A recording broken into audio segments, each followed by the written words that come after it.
For 1,200 years, there was no feast of Corpus Christi. 1,200 years of Christianity, they would never have celebrated this feast. For the Christians from the first days up until around 1300, they gathered every first day of the week to celebrate the Eucharist. There were no daily masses. People went to Holy Communion, as we do today, and they took Holy Communion home and put it in their pantry and communicated themselves every day at home, or gave communion to the ill, those who couldn't get to Mass. Their whole approach to the Lord's Supper changed around the year 1300 because certain Christians began to dispute whether Jesus is really present in the sacrament of the Eucharist.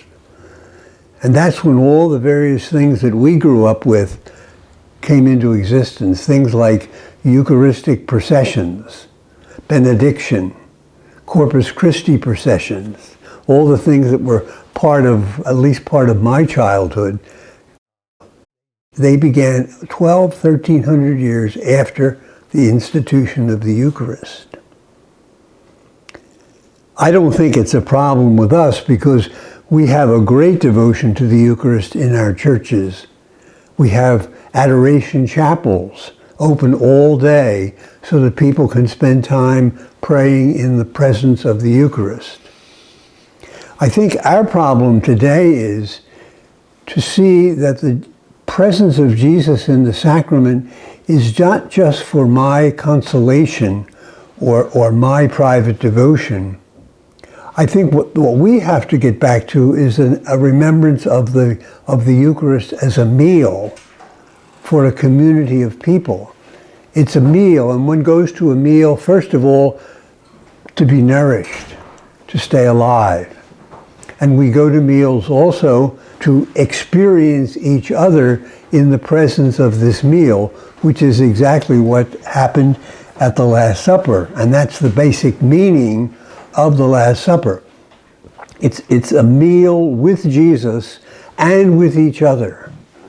And I think there's a tendency among us sometimes today to make this Blessed Sacrament sort of an individualistic experience.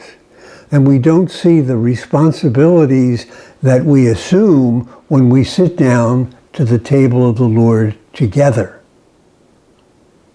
Imagine going to your family Thanksgiving dinner when everybody's there.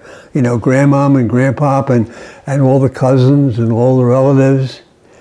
And you go to that meal and you just sit there and talk to one person and ignore everybody else. We would never do that. We would never do that.